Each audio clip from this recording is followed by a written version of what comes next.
저 사람이 소연 씨? 13년 만에 당신이 여기 있을 줄은. 안녕하세요. 쉼이 있는 공간 추억다방입니다. 13년 전 서울 외곽의 한 주택가. 그곳엔 소연의 꽃이라는 작은 꽃집이 있었습니다. 아침 햇살이 유리창을 통해 들어오면 김소연은 매일 가게 문을 열고 화분들에 물을 주는 것으로 하루를 시작했습니다. 장미, 백합, 안개꽃 손님들이 좋아할 만한 꽃다발을 미리 만들어두고 조용히 주문을 기다리는 시간. 솔직히 말하면 그 시절이 제일 평화로웠던 것 같습니다. 어서 오세요. 오늘은 어떤 꽃을 찾으세요? 늘 그랬듯 손님을 맞이하던 어느 봄날 오후 한 남자가 가게 문을 열고 들어왔습니다. 깔끔한 정장 차림에 밝은 미소를 띤 그 사람은 꽃집 안을 천천히 둘러보더니 소연에게 다가왔습니다. 사실 꽃은 잘 모르는데 어머니 생신 선물로 뭐가 좋을까요? 화사하고 오래가는 걸로요. 그러시면 이 카네이션 화분은 어떠세요?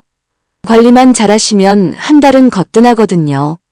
그렇게 시작된 대화는 생각보다 길어졌습니다. 준호라는 이름의 그 남자는 다정했고 예의 바른 사람처럼 보였습니다. 화분을 포장하는 동안에도 소연에게 이런저런 이야기를 건넸죠. 어머니가 꽃을 얼마나 좋아하시는지, 요즘 가족 사업이 조금 어렵지만 곧 나아질 거라는 이야기까지. 그날 이후 준호는 자주 꽃집을 찾았습니다. 처음엔 꽃을 사러 오는 척했지만 점점 소연과 이야기를 나누기 위해 들르는 게 분명해졌습니다. 소연도 모르게 그 시간을 기다리게 됐고 어느새 두 사람은 가까워졌습니다. 오늘은 또 무슨 일로 오셨어요? 설마 또 어머니 생신은 아니실 텐데. 아니, 사실은요, 소연 씨 보러 왔어요. 점심 같이 드실래요? 그렇게 두 사람의 관계는 자연스럽게 연인으로 발전했습니다. 준호는 소연에게 따뜻한 사람이었고 늘 미소를 잃지 않았습니다. 아니, 정확히 말하면 그렇게 보였습니다. 소연은 오랜만에 찾아온 행복에 조금씩 마음을 열어갔습니다. 홀로 꽃집을 운영하며 외로웠던 시간들이 준호 덕분에 채워지는 기분이었죠. 주말이면 함께 영화를 보러 가거나 근처 공원을 산책하며 소소한 일상을 나눴습니다. 소연 씨, 저랑 같이 살면 안 될까요? 교제를 시작한 지 반년쯤 지났을 때 준호가 조심스럽게 동거를 제안했습니다. 소연은 잠시 망설였지만 준호의 진심 어린 눈빛을 보며 고개를 끄덕였습니다. 그렇게 두 사람은 함께 살기 시작했습니다. 하지만 그때 소연은 알지 못했습니다. 이 행복이 얼마나 짧게 끝날지, 그리고 이 선택이 앞으로 13년간 자신의 삶을 어떻게 바꿔놓을지. 함께 살기 시작한 지 몇 달이 지났습니다. 소연은 준호와의 생활이 편안했습니다. 그는 집안일도 함께 나눠서 했고 저녁에는 소연이 좋아하는 드라마를 같이 보며 시간을 보냈죠. 주말엔 장을 보러 가거나 근처 맛집을 찾아다니기도 했습니다. 평범하지만 따뜻한 일상이었습니다. 그러던 어느 날 저녁, 소연은 용기를 내어 준호에게 물었습니다. 우리 혼인신고는 언제쯤 할 생각이에요? 준호의 표정이 순간 굳어졌습니다. 그는 잠시 침묵하더니 난처한 듯 한숨을 내쉬었습니다. 소연 씨, 사실은요, 지금 당장은 어려울 것 같아요. 왜요? 무슨 문제라도 있어요? 가족들이 사업 때문에 빚을 좀 많이 졌거든요. 제 명의로 뭘 하면 나중에 압류당할 수도 있어서 지금은 혼인신고를 하면 소연 씨한테까지 피해가 갈까봐 걱정돼요. 준호의 설명은 그럴듯했습니다. 아니, 그럴듯하게 들렸습니다. 그는 소연의 손을 꼭 잡으며 진심 어린 표정으로 말을 이어갔습니다. 빚만 정리되면 바로 정식으로 결혼할게요. 그때까지만 조금만 참아줘요. 저 소연 씨 정말 사랑해요. 종이 한 장이 뭐가 중요해요? 우리 마음이 진심이면 되는 거 아닌가요? 소연은 준호의 말을 믿기로 했습니다. 사랑하는 사람을 지키기 위해 신중하게 행동하는 거라고, 오히려 자신을 배려하는 거라고 생각했죠. 솔직히 말하면 그땐 사랑이 너무 컸던 겁니다. 의심하고 싶지 않았던 거죠. 알았어요. 그럼 빚 정리될 때까지 기다릴게요. 우리 천천히 가요. 준호는 안도하며 소연을 끌어안았습니다. 그 품이 따뜻했고 소연은 자신의 선택이 옳다고 믿었습니다. 하지만 어딘가 마음 한구석엔 작은 불안감이 남아 있었습니다. 왜 가족 빚 이야기는 처음 듣는 걸까? 그동안 한 번도 그런 말을 하지 않았는데. 그래도 소연은 그 의심을 떨쳐내려 애썼습니다. 사랑하는 사람을 믿고 싶었으니까요. 시간이 흘러 겨울이 왔습니다. 어느 날 아침 소연은 몸이 이상하다는 걸 느꼈습니다. 속이 메스껍고 평소 좋아하던 커피 냄새조차 역겨웠습니다. 혹시나 하는 마음에 약국에서 임신 테스트기를 사왔고 결과는 두 줄이었습니다. 임신이었습니다. 어떡하지 준호 씨는 뭐라고 할까? 소연은 떨리는 마음으로 준호에게 소식을 전했습니다. 혼인신고는 안 했지만 사실혼 관계로 함께 사는 사이였고 아이가 생긴 건 자연스러운 일이었습니다. 소연은 준호가 기뻐할 거라고 기대했습니다. 하지만 준호의 반응은 예상과 완전히 달랐습니다. 임신? 지금? 응, 병원에서 확인했어. 벌써 2달 정도 됐대. 준호의 얼굴은 창백해졌습니다. 기쁨 대신 당혹스러움과 부담감이 역력했습니다. 그는 한참을 말없이 서 있다가 겨우 입을 열었습니다. 아, 그래? 축하해. 근데 지금은 타이밍이 좀 일이 너무 바빠서. 차가운 반응이었습니다. 소연의 가슴이 철렁 내려앉았습니다. 생각해보니 준호는 임신 소식을 들은 뒤로 점점 집에 늦게 들어오기 시작했습니다. 전화도 잘 받지 않았고 주말에도 일이 있다며 자주 외출했습니다. 그리고 소연은 깨닫기 시작했습니다. 뭔가 잘못됐다는 걸, 준호의 태도가 변했다는 걸. 임신 3개월째 소연의 입덧은 심해졌습니다. 꽃집 일을 하다가도 화장실로 달려가야 했고 몸은 늘 피곤했습니다. 하지만 준호는 더 이상 예전처럼 다정하지 않았습니다. 오히려 짜증을 내는 일이 잦아졌죠. 요즘 꽃집 장사가 안 된다면서? 그럼 월세는 어떻게 낼 건데? 요즘 경기가 안 좋아서 그래. 조금만 기다려봐. 곧 나아질 거야. 조금만 그 말만 하네. 나 처음엔 네가 돈 좀 있는 줄 알았어. 꽃집 운영한다길래 여유 있는 줄 알았다고. 순간 소연은 귀를 의심했습니다. 돈 때문에 자기랑 만난 거라는 말인가요? 그럼 지금까지의 사랑은 뭐였던 걸까요? 그게 무슨 말이야? 우리 돈 때문에 만난 거 아니잖아. 그래, 그렇긴 한데. 아이까지 생겼는데 형편이 이러면 어떡해? 나도 지금 여유가 없다고. 준호는 점점 집에 들어오는 시간이 늦어졌고 술을 마시고 들어오는 날도 많아졌습니다. 소연이 몸이 힘들다고 말해도 그는 대수롭지 않게 여겼습니다. 정말이지 딴 사람이 된 것 같았습니다. 그러던 어느 날 밤 소연은 준호의 휴대폰에서 이상한 메시지를 발견했습니다. 잠든 준호 옆에서 화장실을 가려다 우연히 불빛이 들어온 화면을 본 거였죠. 오늘 밤에 봐. 기다릴게. 하트 이모티콘까지 달린 메시지였습니다. 발신자 이름은 민정이었습니다. 이게 뭐야? 소연의 손이 떨렸습니다. 더 위로 올려보니 지난 몇 주간 주고받은 다정한 메시지들이 가득했습니다. 보고 싶어. 오늘 너무 즐거웠어. 다음엔 어디로 갈까? 연인처럼 주고받은 대화들이었습니다. 소연은 그 자리에 주저앉고 말았습니다. 뱃속엔 준호의 아이가 있는데 그는 다른 여자와 바람을 피우고 있었던 겁니다. 다음 날 아침 소연은 준호를 마주하고 따졌습니다. 민정이가 누구야?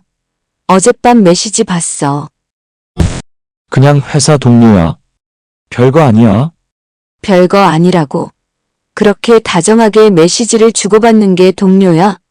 준호는 잠시 당황했지만 곧 태도를 바꿔 오히려 소연을 공격하기 시작했습니다. 내 휴대폰을 왜 몰래 봐? 그게 먼저 문제 아니야? 너 요즘 나한테 의심만 하더니 결국 이런 짓까지 하네. 의심? 내가 왜 의심을 안 해? 당신이 요즘 어떻게 행동했는데? 야, 김소연. 내가 지금 얼마나 힘든지 알아? 가족 빚에 일도 안 풀리고 그런데 너는 이해는 못 해줄 망정 의심만 하고 있어. 정말 어이가 없었습니다. 바람 핀 사람이 오히려 화를 내는 상황. 소연은 더 이상 참을 수 없었습니다. 당신 나한테 진심이었어? 아니면 처음부터 거짓말이었어? 진심이었지? 근데 지금 상황이 이러니까 힘든 거잖아. 내가 조금만 더 벌었으면 이렇게까지 안 됐을 거야. 결국 모든 게 소연 탓이라는 거였습니다. 꽃집 경기가 안 좋은 것도, 아이가 생긴 것도, 준호가 바람 핀 것도 전부 소연 때문이라는 시기였습니다. 그날 밤 준호는 집을 나갔습니다. 며칠 뒤 돌아왔을 때 그는 완전히 다른 사람이 되어 있었습니다. 소연 씨, 우리 이제 그만 헤어지는 게 낫겠어. 나도 힘들고 당신도 힘들잖아. 뭐? 지금 무슨 소리야? 내가 당신 아이 임신 중인데? 그게 내 아이가 맞아? 확실해? 그 순간 소연의 세계가 무너졌습니다. 준호는 지금 친자 확인을 요구하고 있었습니다. 자기 아이조차 부정하고 있었던 겁니다. 준호는 그렇게 집을 나갔습니다. 전화번호도 바꿔버렸고 연락이 닿지 않았습니다. 소연은 임신 7개월째 완전히 혼자가 됐습니다. 꽃집 경기는 계속 나빠졌고 월세를 내기도 벅찼습니다. 어떡하지 나 혼자서 어떻게 아이를 키워? 밤마다 소연은 울었습니다. 뱃속의 아이에게 미안했고 자신이 너무 어리석었다는 생각에 후회가 밀려왔습니다. 하지만 이미 돌이킬 수 없는 상황이었습니다. 결국 소연은 꽃집 문을 닫기로 결정했습니다. 더 이상 유지할 수 없었기 때문입니다. 남은 화분들을 정리하고 작은 원룸으로 이사했습니다. 그리고 얼마 뒤 소연은 혼자서 아이를 낳았습니다.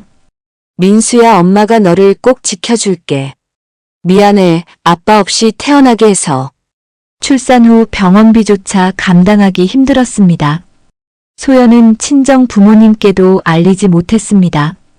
부모님은 연세도 많으셨고 건강도 좋지 않아서 짐이 되고 싶지 않았습니다. 결국 혼자서 모든 걸 해결해야 했습니다. 아이를 돌보며 낮에는 식당에서 서빙 알바를 시작했습니다. 민수를 어린이집에 맡기고 일하는 날들이 계속됐습니다. 밤에는 배달 아르바이트까지 했습니다. 민수야, 엄마 조금만 더 일하고 올게. 밥 먹고 자고 있어. 몸은 지쳤지만 소연은 멈출 수 없었습니다. 민수를 위해서라도 포기할 수 없었죠.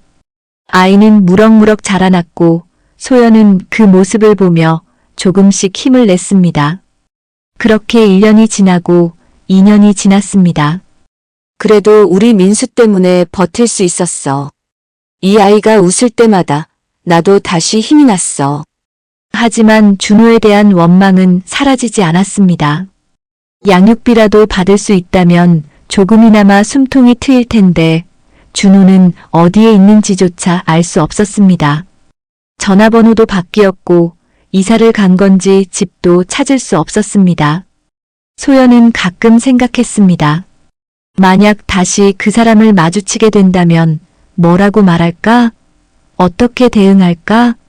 그러던 어느 날 13년이 지난 뒤 소연은 정말로 준호를 다시 만나게 됩니다. 그것도 완전히 우연히. 13년이 흘렀습니다. 민수는 이제 중학생이 됐고 소연은 여전히 낮에는 식당 일, 밤에는 배달 일을 하며 생계를 꾸려가고 있었습니다. 몸은 예전 같지 않았지만 아들을 위해서라면 뭐든 할 수 있었습니다. 엄마, 오늘 학교에서 반장 선거 있었어. 나 떨어졌어. 괜찮아, 민수야. 다음에 또 기회가 있을 거야. 엄마는 내가 최선을 다한 게 자랑스러워. 엄마는 항상 그렇게 말해. 근데 엄마, 나 아빠 없는 거 친구들한테 말하기 싫어. 민수의 말에 소연의 가슴이 철렁했습니다. 아이도 이젠 다 알고 있었습니다. 아빠가 없다는 것, 다른 친구들과 다르다는 것. 소연은 미안한 마음에 아무 말도 할 수 없었습니다. 민수야, 미안해.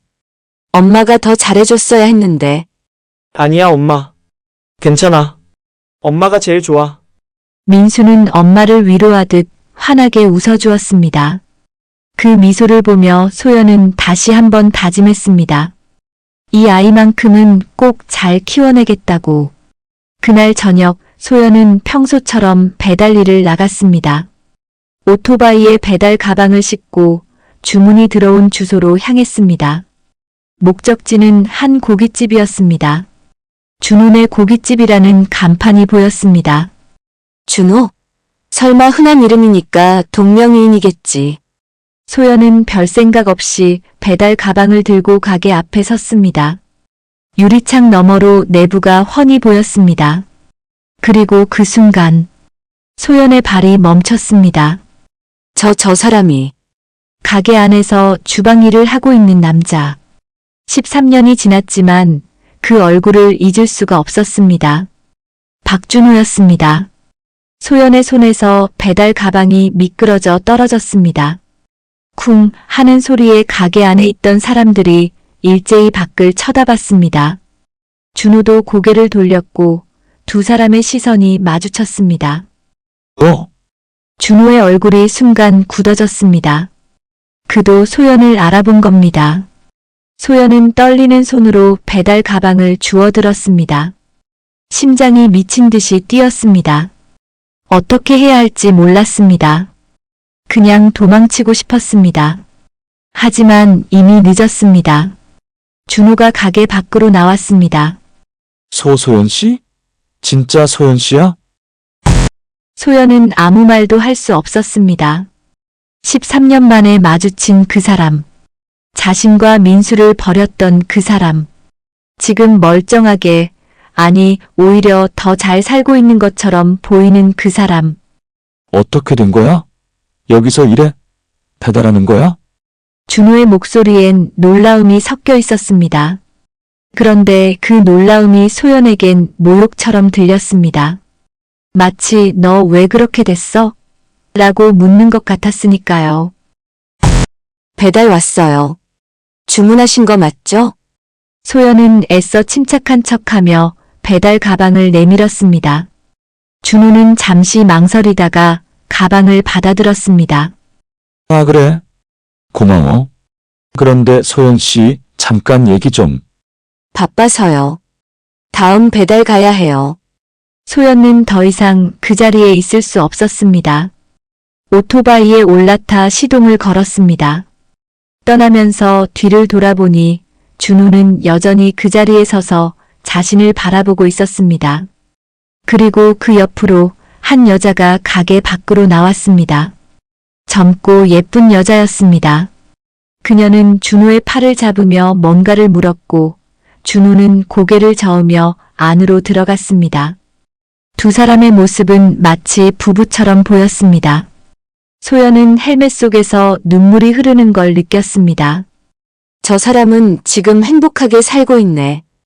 우리 민수는 아빠도 없이 힘들게 사는데. 집으로 돌아가는 길, 소연의 머릿속은 복잡했습니다. 13년 동안 잊으려고 애썼던 얼굴을 다시 마주했고 그 사람은 여전히 잘 살고 있었습니다. 아무 일도 없었던 것처럼. 그날 밤 소연은 잠을 이룰 수 없었습니다. 민수가 자고 있는 방을 바라보며 소연은 생각했습니다. 이대로 그냥 넘어가야 할까? 아니면 양육비라도 받아야 하는 거 아닐까? 민수는 준호의 친아들인데. 그렇습니다. 민수는 준호의 친자식입니다. 13년간 한 푼의 양육비도 받지 못했습니다. 준호는 연락을 끊고 도망쳤고 소연은 혼자서 아이를 키워냈습니다. 이제 그를 다시 찾았습니다. 소연은 결심했습니다. 이번엔 물러서지 않겠다고. 민수를 위해서라도 당당하게 요구하겠다고. 다음 날 아침 소연은 다시 그 고깃집을 찾아갔습니다. 다음 날 오전 소연은 배달일이 없는 시간을 이용해 준훈의 고깃집 앞에 섰습니다. 손에 땀이 났습니다. 심장이 두근거렸습니다. 하지만 이미 결심한 일이었습니다. 더 이상 미룰 수 없었습니다. 할 수 있어. 민수를 위해서라도. 소연은 깊게 숨을 들이마시고 가게 문을 열었습니다. 아직 점심시간 전이라 손님은 없었습니다. 주방에서 준비를 하던 준호가 소연을 보고 놀란 표정을 지었습니다. 소연 씨? 어떻게? 할 얘기가 있어서 왔어요. 준호는 난처한 표정으로 주위를 둘러봤습니다. 다행히 아내인 듯한 여자는 보이지 않았습니다. 그는 소연을 구석 테이블로 안내했습니다. 무슨 일로 왔어? 솔직히 어젯밤에 너 보고 깜짝 놀랐어. 나도 놀랐어요. 설마 여기서 당신을 다시 볼 줄은. 잠시 침묵이 흘렀습니다. 13년이라는 시간이 두 사람 사이를 가로막고 있었습니다. 준호가 먼저 입을 열었습니다. 그동안 어떻게 지냈어? 배달 일한다고 했지? 네. 생계를 위해 일하고 있어요. 낮에는 식당 서빙, 밤에는 배달일. 힘들겠네. 근데 왜 나한테 연락을 안 했어? 그냥 살았잖아. 소연은 순간 어이가 없었습니다. 연락을 안 한 게 아니라 준호가 번호를 바꾸고 도망친 거였는데 마치 소연이 연락을 안 한 것처럼 말하는 준호의 태도가 믿기지 않았습니다. 당신이 번호 바꾸고 연락 끊은 거잖아요. 내가 어떻게 연락해요? 아, 그랬나? 그때 상황이 복잡해서 미안해. 미안하다는 말이 너무나 가볍게 들렸습니다. 13년간의 고생이 홀로 아이를 키운 시간들이 미안해 한마디로 정리될 수 있는 건 아니었습니다. 양육비 얘기하러 왔어요. 준호의 표정이 굳어졌습니다. 그는 잠시 말을 잃었다가 조심스럽게 물었습니다. 양육비? 무슨 소리야? 민수요. 우리 아들. 당신 아들이기도 하잖아요. 아이를 낳았어? 준호는 마치 처음 듣는 것처럼 놀란 척했습니다. 하지만 소연은 그 연기를 꿰뚫어 볼 수 있었습니다. 준호는 분명 알고 있었습니다. 단지 모르는 척하고 싶었던 거겠죠. 네. 13년 전에 낳았어요. 홀로 키웠어요. 당신이 사라진 뒤로. 그게 내 아이가 확실해? 또다시 그 말이었습니다. 13년 전에도 친자 확인을 요구했던 준호. 지금도 똑같은 말을 하고 있었습니다. 소연의 손이 떨렸습니다. 당신밖에 없었어요. 친자 확인하고 싶으면 하세요. 하지만 결과는 뻔해요. 그렇다고 해도 지금 와서 양육비를 달라는 건 좀 그렇지 않아? 왜 그래요? 당신 친아들인데 양육비 요구하는 게 이상한 건가요? 준호는 불편한 표정으로 주위를 둘러봤습니다.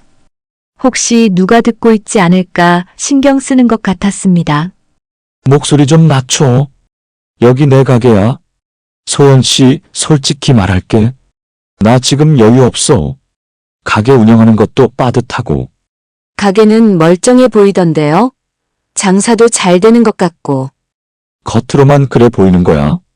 실제로는 대출도 많고 월세도 내야 하고 정말 힘들어. 변명뿐이었습니다. 소연은 13년 전에도 똑같은 변명을 들었습니다. 항상 힘들다고 여유가 없다고 말하던 준호.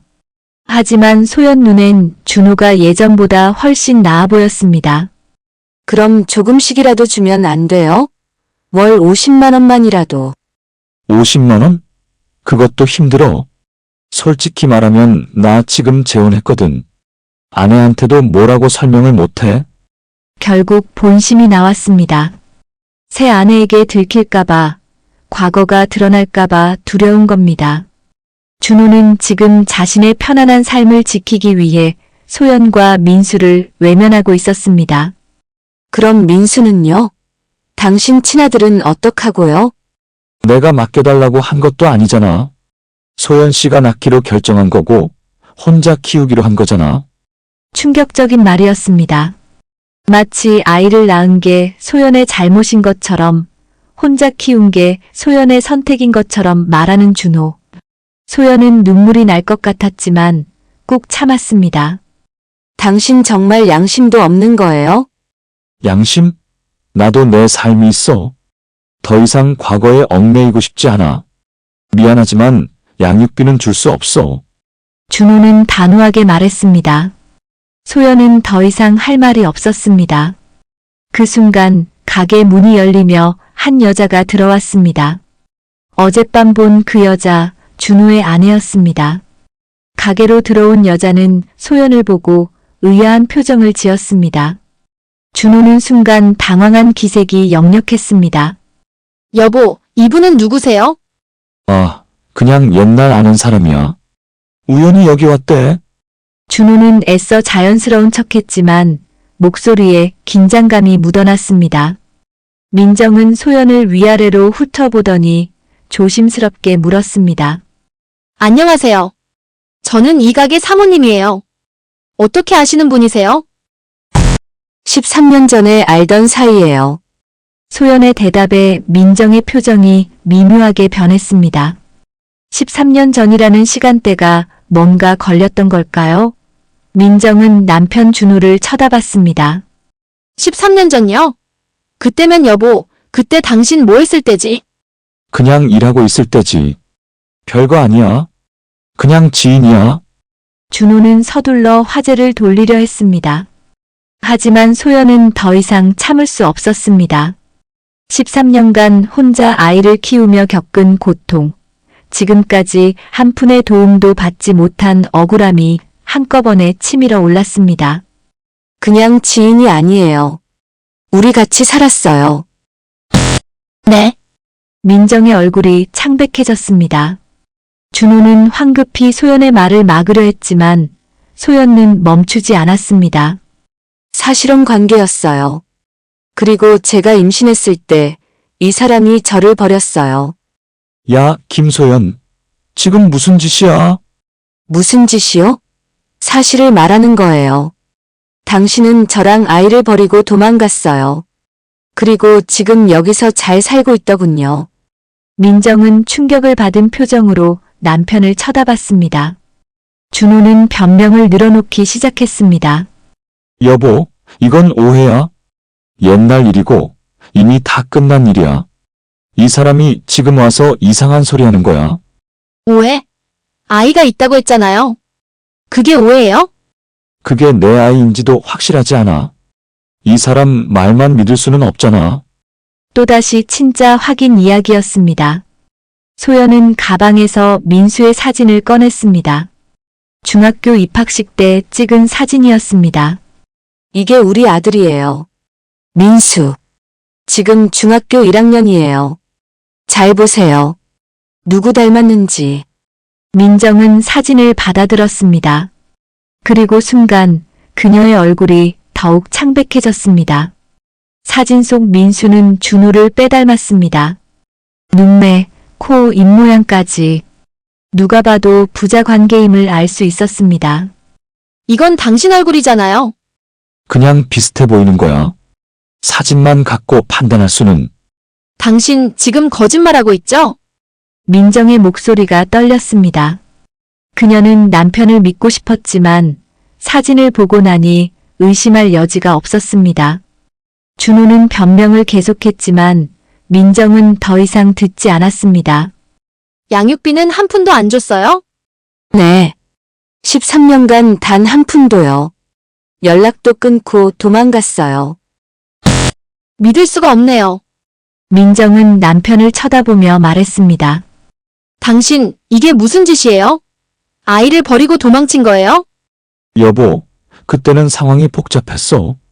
나도 어쩔 수 없었어. 어쩔 수 없다고? 친아들을 버리는 게 어쩔 수 없는 일이에요? 민정은 분노했습니다. 그녀 역시 준호에게 속았다는 걸 깨달은 겁니다. 준호가 과거에 이런 일을 저질렀다는 것, 그리고 지금까지 숨기고 있었다는 것이 충격이었습니다. 여보, 진정해. 이건 과거 일이야. 지금 우리랑은 상관없어. 상관없다고? 당신 친아들이 있는데 상관없어요? 가게 안은 순식간에 긴장감으로 가득 찼습니다. 소연은 민정의 반응을 보며 조금이나마 위안을 받았습니다. 적어도 한 사람은 진실을 알게 됐으니까요. 그런데 바로 그 순간 민정이 갑자기 냉소를 띤 표정으로 말했습니다. 그런데 당신 나한테만 그런 줄 알았어? 뭐? 정다혜도 있잖아. 그 여자아이도 당신 아이잖아요. 소연은 깜짝 놀랐습니다. 정다혜, 또 다른 여자가 있다는 말인가요? 그리고 그 여자에게도 아이가 있다고? 준호의 얼굴이 사색이 됐습니다. 민정의 폭로에 가게 안은 얼어붙었습니다. 소연은 믿을 수 없다는 표정으로 준호를 쳐다봤습니다. 또 다른 여자요? 또 다른 아이가 있다고요? 네. 정다혜라는 여자예요. 이 사람이 그 여자랑도 관계를 맺었고 아이까지 낳았어요. 여보, 그건 그건 뭐예요? 변명하려고요? 나도 결혼하기 전에 알았어요. 당신한테 혼외자가 있다는 거. 민정은 쓴웃음을 지으며 말을 이어갔습니다. 당신이 그때 솔직하게 말했잖아요. 과거에 실수로 아이가 생겼지만 그 여자랑은 끝났고 아이한테는 가끔 양육비를 보낸다고. 나는 당신을 믿었어요. 적어도 책임은 지는 사람이라고 생각했으니까. 양육비를 보낸다고요? 소연은 충격을 받았습니다. 준호는 다른 여자의 아이에게는 양육비를 보냈다는 겁니다. 그런데 정작 자신의 아들 민수에게는 단 한 푼도 주지 않았습니다. 그럼 저는요? 우리 민수는요? 왜 우리한테는 한 푼도 안 줬어요? 그건 상황이 달랐어. 다혜는 나한테 계속 연락했고 법적으로 문제가 될까봐. 법적으로 문제. 그럼 우리 민수는 법적으로 문제가 안 된다는 거예요? 소연의 목소리가 떨렸습니다. 분노와 억울함이 한꺼번에 터져 나왔습니다. 준호는 차별을 했던 겁니다. 같은 혼외 자식이면서도 한 아이에게는 양육비를 주고 다른 아이에게는 주지 않았습니다. 솔직히 저도 이 사실을 알고 나니 기가 막히네요. 당신이 혼외자가 한 명이 아니라 둘이었다니. 그것도 둘 다 양육비를 안 주거나 차별적으로 준 거잖아요. 여보, 제발 지금 이러지 마. 손님들 올 시간이야.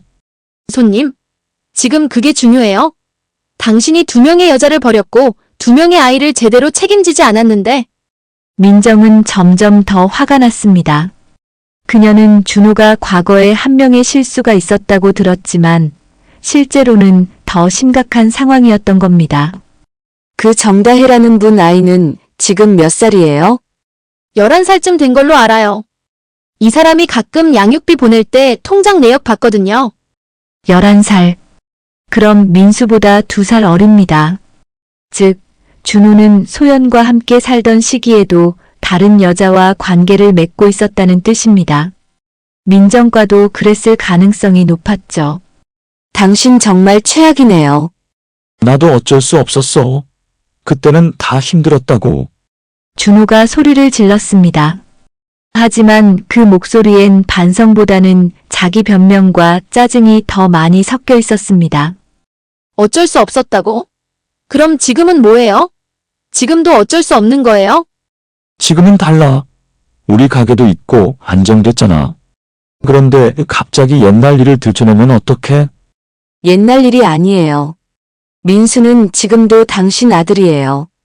13년간 양육비 한 푼 못 받았어요. 지금이라도 달라는 게 그렇게 이상한 거예요? 소연의 목소리에 눈물이 섞였습니다. 13년간 참았던 감정이 터져 나왔습니다. 밤낮으로 일하며 아이를 키웠던 시간들, 민수가 아빠를 그리워하던 순간들, 생활비가 부족해 끼니를 걸을 때도 있었던 날들. 맞아요. 당연히 줘야죠. 친아들인데. 여보, 당신까지 왜 이래? 우리 형편이 어떤데? 형편? 가게는 잘 되고 있잖아요. 그리고 다른 아이한테는 양육비 보내면서 왜 이 아이한테는 안 보내요? 준호는 궁지에 몰렸습니다. 변명할 말이 없었습니다. 그는 이리저리 눈을 굴리더니 갑자기 화를 내기 시작했습니다. 알았어. 알았다고. 그럼 소송이든 뭐든 해봐. 어차피 나는 재산 다 빼돌렸어. 이 가게도 다른 사람 명의야.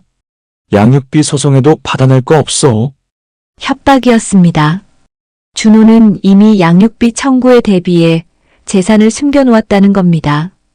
법적으로 문제가 될까봐 미리 준비해둔 거였죠. 당신 정말 계획적이었네요. 재산을 빼돌렸다고? 당신 나한테는 그런 말 한 적 없잖아요. 당연하지. 양육비 소송 때문에 미리 대비한 거야. 어차피 법원에서도 내가 무능력자라고 하면 양육비 안 줘도 돼. 준호는 이제 완전히 본색을 드러냈습니다. 그는 처음부터 책임질 생각이 없었습니다. 오히려 법망을 피하기 위해 치밀하게 준비했던 겁니다. 소연은 절망스러웠습니다. 이렇게까지 뻔뻔한 사람이 있을까요? 민정도 경악한 표정이었습니다. 당신 뼛속까지 이기적이네요. 정말 실망했어요. 이기적? 내가 살아남으려고 한 거야. 다들 나한테 돈 달라고 할 때 나는 어떡하라고? 민정은 더 이상 참을 수 없었습니다. 그녀는 가방을 집어들고 가게를 나가려 했습니다. 나 오늘부터 친정 갈게요. 당신 얼굴 보기 싫어요. 여보, 어디가? 장사 시작해야 하는데. 장사는 혼자 하세요. 나는 당신이랑 같이 있기 싫어요. 민정은 그렇게 가게를 나갔습니다. 남은 건 소연과 준호 둘뿐이었습니다. 준호는 황당하다는 표정으로 소연을 노려봤습니다. 만족해? 내 가정을 망가뜨렸잖아. 가정을 망가뜨린 건 당신이에요. 나는 단지 진실을 말했을 뿐이에요. 소연은 더 이상 할 말이 없었습니다. 준호로부터 양육비를 받는 건 불가능해 보였습니다. 하지만 적어도 진실은 밝혀졌습니다. 그리고 민정이라는 또 다른 피해자를 만났습니다. 소연은 가게를 나왔습니다. 밖은 여전히 화창한 날씨였지만 소연의 마음은 복잡했습니다. 집으로 돌아온 소연은 한참을 멍하니 앉아 있었습니다. 준호의 뻔뻔함, 민정의 충격, 그리고 또 다른 아이의 존재까지. 하루 사이에 너무 많은 일이 일어났습니다. 엄마 무슨 일 있어? 표정이 안 좋아. 민수가 걱정스러운 얼굴로 다가왔습니다. 소연은 애써 웃으며 아들을 안아주었습니다. 아니야, 괜찮아. 그냥 오늘 일이 좀 힘들었어. 엄마 너무 무리하지 마. 내가 빨리 커서 돈 벌게. 민수의 말에 소연의 눈시울이 뜨거워졌습니다. 이 아이는 너무 착했습니다. 자기 나이에 해야 할 걱정이 아닌데도 엄마를 생각하는 마음이 가득했습니다. 고마워, 민수야. 엄마가 더 힘내볼게. 그날 밤 소연은 결심했습니다. 준호가 아무리 재산을 숨겼다고 해도 법적으로 대응해야겠다고. 아이를 위해서라도 포기할 수 없었습니다. 다음 날 소연은 무료 법률 상담소를 찾아갔습니다. 한 여성 변호사가 소연의 이야기를 차분히 들어주었습니다. 정리하자면 사실혼 관계에서 아이가 태어났고 13년간 양육비를 전혀 받지 못했다는 거죠. 네. 그리고 최근에 알았는데 그 사람이 다른 아이에게는 양육비를 보냈대요. 저희 민수에게만 안 준 거예요. 그건 명백한 차별이네요. 법적으로 충분히 문제 삼을 수 있어요. 변호사의 말에 소연은 조금 희망을 가졌습니다. 먼저 친자 확인 소송을 해야 해요. 상대방이 친자 관계를 부인하고 있으니까요. DNA 검사를 통해 확실히 증명해야 합니다. 친자 확인은 확실해요. 민수가 그 사람을 너무 닮았거든요. 그래도 법적으로는 증명이 필요해요. 친자 관계가 확인되면 양육비 청구 소송을 진행할 수 있어요. 과거 13년치 양육비도 청구할 수 있고요. 소연의 눈이 커졌습니다. 과거 양육비도요? 네. 물론 다 받기는 어렵겠지만 일부는 인정받을 수 있어요. 특히 상대방이 다른 아이에게는 양육비를 줬다는 사실이 유리하게 작용할 거예요. 차별적 대우였다는 걸 증명할 수 있으니까요. 그런데 그 사람이 재산을 다 숨겼대요. 가게도 다른 사람 명의라고. 재산 은닉이 의심되면 법원에서 조사할 수 있어요. 실제로 무능력자인지 아니면 재산을 고의로 숨긴 건지 확인할 거예요. 만약 고의로 숨긴 게 확인되면 더 큰 문제가 될 수 있어요. 변호사는 진지한 표정으로 말을 이어갔습니다. 그리고 한 가지 더. 상대방이 가게를 운영하고 있다면 실제로 수입이 있다는 뜻이에요. 명의가 다르더라도 실질적 운영자가 누구인지 법원에서 판단할 거예요. 그럼 가능성이 있다는 거죠? 네. 충분히 승산이 있어요. 시간은 좀 걸리겠지만 포기하지 마세요. 소연은 처음으로 희망을 느꼈습니다. 법적으로 대응할 방법이 있다는 것, 그리고 정의가 자기 편이 될 수 있다는 것. 비용은 얼마나 들까요? 사실 여유가 많지 않아서. 무료 법률 구조를 신청할 수 있어요. 소득이 일정 기준 이하면 국가에서 변호사 비용을 지원해줘요. 걱정하지 마세요. 소연은 감사하다는 말밖에 할 수 없었습니다. 그날 소연은 친자 확인 소송과 양육비 청구 소송을 준비하기 시작했습니다. 며칠 뒤 준호에게 법원 소환장이 날아갔습니다. 소환장을 받은 준호는 황당해했습니다. 설마 소연이 정말로 소송을 걸 줄은 몰랐던 겁니다. 그는 급하게 소연에게 전화를 걸었습니다. 야, 김소연. 이게 무슨 짓이야? 소송을 걸었어? 네. 법적으로 해결하기로 했어요. 미쳤어? 소송하면 뭐가 달라져? 내가 재산 없다고 했잖아. 그건 법원에서 판단할 거예요. 당신이 재산을 숨겼는지 정말 없는지. 준호의 목소리가 떨렸습니다. 재산 조사를 당하게 되면 자신이 꾸며놓은 거짓말이 들통날 수도 있었습니다. 지금 나 협박하는 거야? 소송 취하해. 안 그러면 당신도 피해볼 거야. 무슨 피해요? 전 잃을 게 없어요. 이미 13년간 혼자 아이 키웠는걸요. 그럼 민수는 어떡하고? 법정에서 내가 아이를 부정하면 민수도 상처받을 거야. 준호는 이제 아이를 믿기로 협박하기 시작했습니다. 하지만 소연은 더 이상 흔들리지 않았습니다. 민수는 제가 지킬 거예요. 당신은 그냥 법정에서 진실만 말하세요. 진실? 뭐가 진실이야? DNA 검사해봐야 알 거 아니야? 그래요. 해봐요. 결과는 뻔하니까. 준호는 할 말을 잃었습니다. 사실 그도 알고 있었습니다. 민수가 자기 아들이라는 걸. 하지만 인정하고 싶지 않았을 뿐이죠. 좋아. 그럼 법정에서 봐. 하지만 후회할 거야. 준호는 전화를 끊었습니다. 소연은 전화기를 내려놓으며 깊게 숨을 쉬었습니다. 떨렸지만 이제 돌아갈 수는 없었습니다. 며칠 뒤 첫 법정 날짜가 잡혔습니다. 드디어 첫 법정 날이 밝았습니다. 소연은 아침 일찍 일어나 정장을 꺼내 입었습니다. 오랜만에 입는 정장이라 조금 낡아 보였지만 최선을 다해 단정하게 차려입었습니다. 민수야, 엄마 오늘 중요한 일 있어서 늦게 올 거야.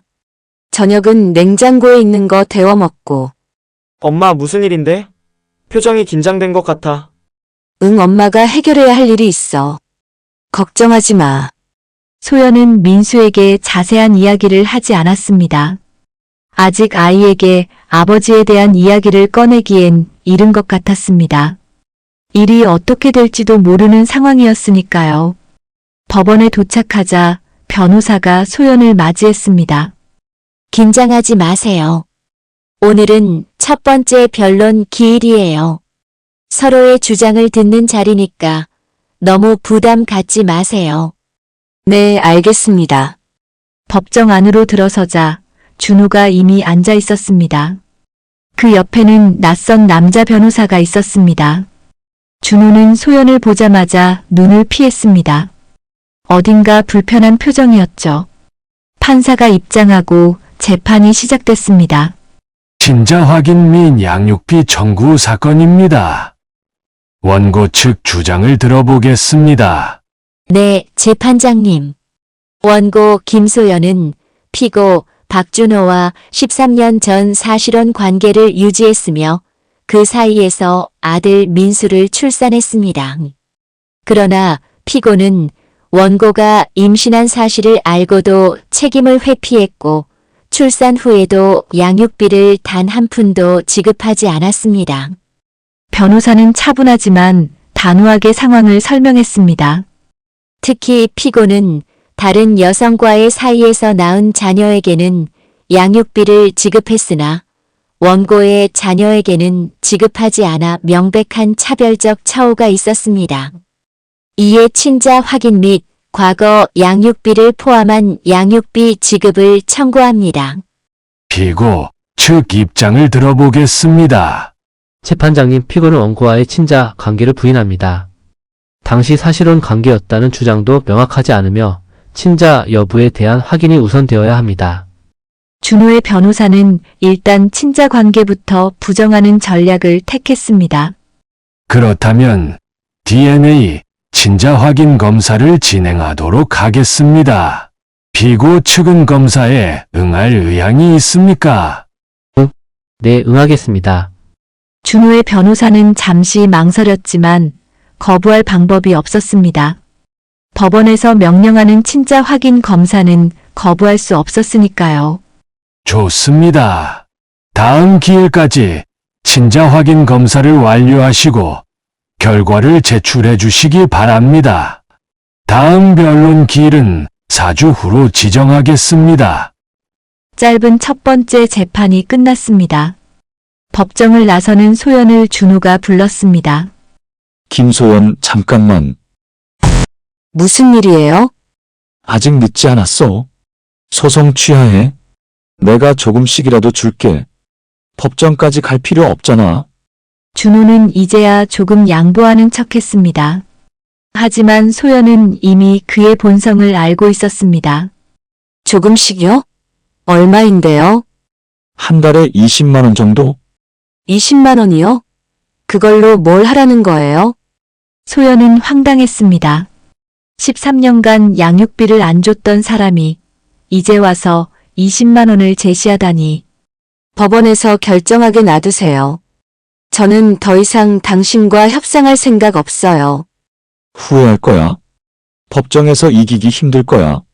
그건 두고 봐야죠. 소연은 그렇게 법원을 나섰습니다. 가슴이 두근거렸지만 한편으로는 후련했습니다. 드디어 시작했다는 느낌이었습니다. 2주 후 DNA 친자 확인 검사가 진행됐습니다. 소연은 민수를 데리고 검사기관을 방문했습니다. 민수는 왜 갑자기 검사를 하는지 궁금해했지만 소연은 건강검진이야라고 둘러댔습니다. 엄마, 나 아픈데 없는데 왜 검사해? 예방 차원이야. 괜찮아, 금방 끝나. 검사는 간단했습니다. 면봉으로 입안을 살짝 긁어내는 것으로 끝났습니다. 민수는 시큰둥한 표정으로 검사를 마쳤습니다. 준호도 같은 날 검사를 받았습니다. 검사기관에서 우연히 마주쳤을 때 준호는 민수를 멀리서 쳐다봤습니다. 저 아이가? 네. 민수예요. 당신 아들. 준호는 복잡한 표정으로 민수를 바라봤습니다. 13년 만에 보는 아들. 자신을 꼭 닮은 아이. 순간 준호의 눈빛이 흔들렸습니다. 하지만 그는 곧 고개를 돌렸습니다. 검사나 빨리 끝내자.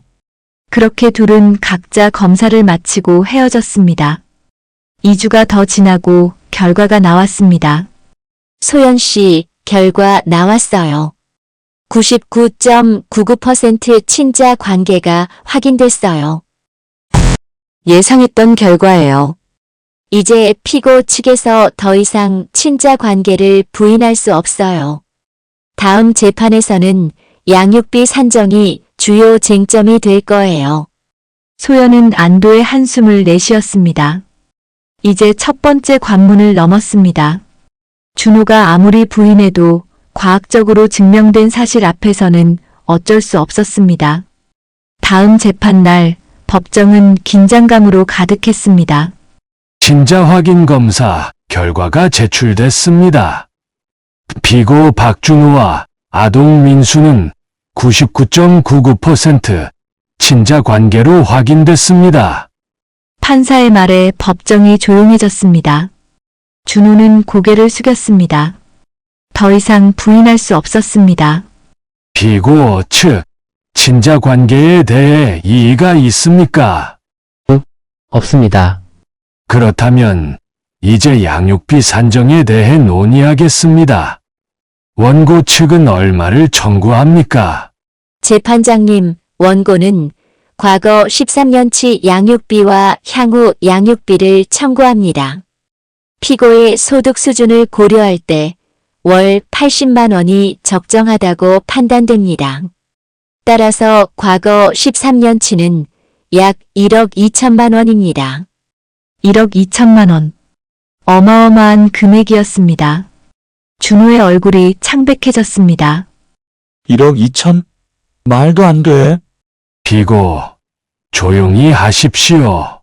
피고 측 의견을 들어보겠습니다. 재판장님, 피고는 현재 재정 상태가 열악합니다. 가게를 운영 중이나 대출과 월세로 인해 실질 소득이 거의 없는 상태입니다. 과거 양육비를 지급할 능력이 없으며 향후 양육비도 월 20만 원이 한계입니다. 준호의 변호사는 가난을 호소하는 전략을 택했습니다. 재판장님, 피고는 현재 고깃집을 운영 중이며 장사가 잘 되고 있다는 정황이 있습니다. 또한 다른 자녀에게는 양육비를 지급했다는 사실이 확인됐습니다. 이는 지급 능력이 있음을 입증하는 증거입니다. 피고가 다른 자녀에게 양육비를 지급했다는 증거가 있습니까? 네, 피고의 배우자인 이민정 씨의 증언과 통장 내역이 있습니다. 소연의 변호사는 민정이 제공한 자료를 제출했습니다. 사실 민정은 준호와의 싸움 후 소연에게 연락을 해왔었습니다. 그리고 준호가 정다혜에게 보낸 양육비 내역을 몰래 복사해서 전달해줬습니다. 저도 속았어요. 이 사람 진짜 모습을 이제 알았어요. 도와드릴게요. 민정의 도움은 결정적이었습니다. 판사는 제출된 자료들을 검토했습니다. 피고는 정다혜라는 여성의 자녀에게 월 30만 원씩 양육비를 지급한 내역이 확인됩니다. 그렇다면 원고의 자녀에게도 최소한 동등한 수준의 양육비를 지급할 능력이 있다고 봐야 할 것입니다. 재판장님, 그건 피고, 발언권이 없습니다. 변호사를 통해 말씀하십시오. 준호는 입을 다물 수밖에 없었습니다. 판사는 잠시 생각하더니 입을 열었습니다. 재산 상황 조사가 필요해 보입니다. 피고의 실질 소득과 재산 상태를 파악한 후 양육비를 산정하겠습니다. 다음 기일은 6주 후로 지정하며 그때까지 피고는 재산 목록을 제출하십시오. 재판은 그렇게 끝났습니다. 소연은 조금씩 앞으로 나아가고 있었습니다. 재산 조사가 시작됐습니다. 법원은 준호의 통장 내역, 부동산 등기부, 사업자 등록증 등을 요구했습니다. 준호는 마지못해 자료들을 제출했지만 대부분이 없음 또는 타인 명의였습니다. 재판장님, 보시다시피 피고는 재산이 거의 없습니다. 가게는 천한 명의로 되어 있고 피고는 단순히 직원으로 일하고 있을 뿐입니다. 하지만 소연의 변호사는 이를 예상하고 있었습니다.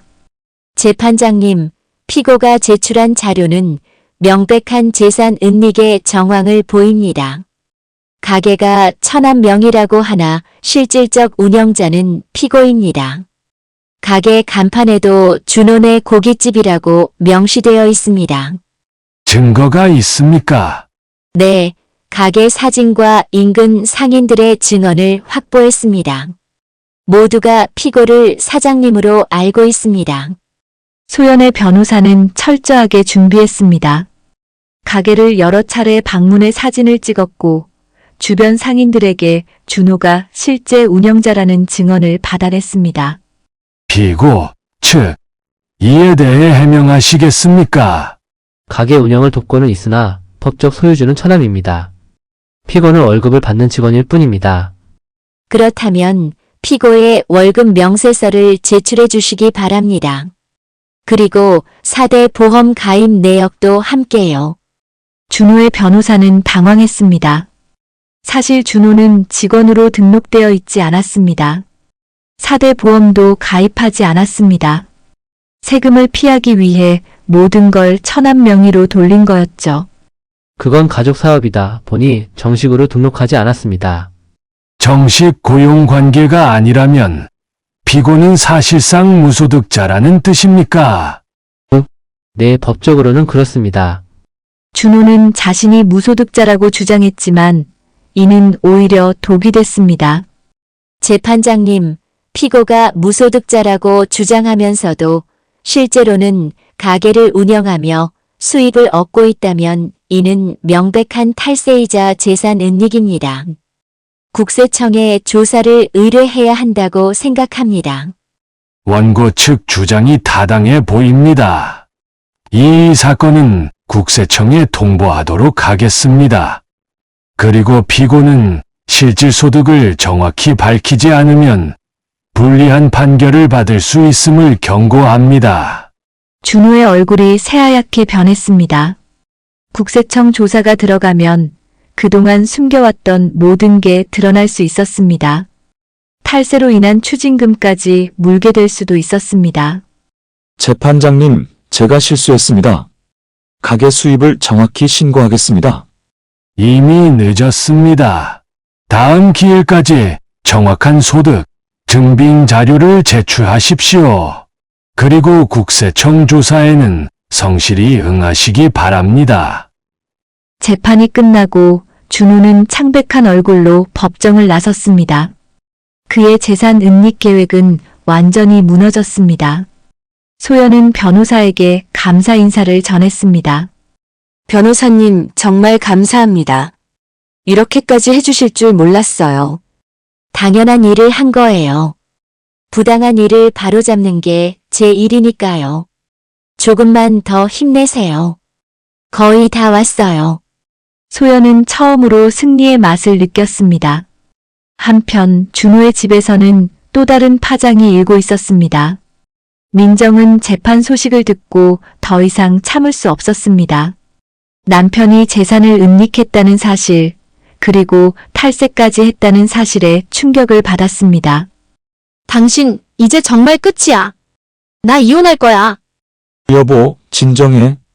지금 이혼하면 당신도 손해야. 가게도 반씩 나눠야 하잖아. 가게? 그게 지금 중요해. 당신 탈세로 곧 국세청 조사 들어온다며. 나까지 연루되고 싶지 않아. 민정은 단호했습니다.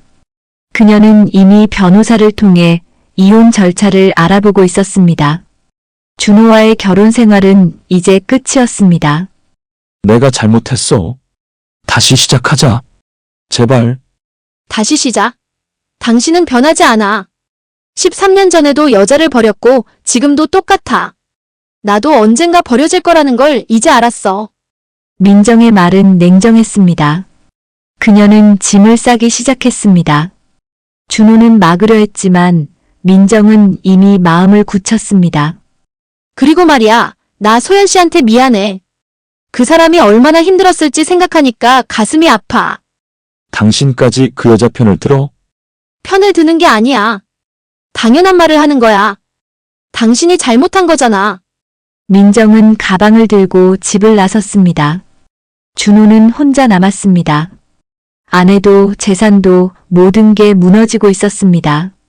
며칠 뒤 민정은 소연에게 연락을 했습니다. 소연 씨, 저예요. 시간 있으면 잠깐 만날 수 있을까요? 네. 저를요? 네. 드릴 말씀이 있어서요. 두 사람은 조용한 카페에서 만났습니다.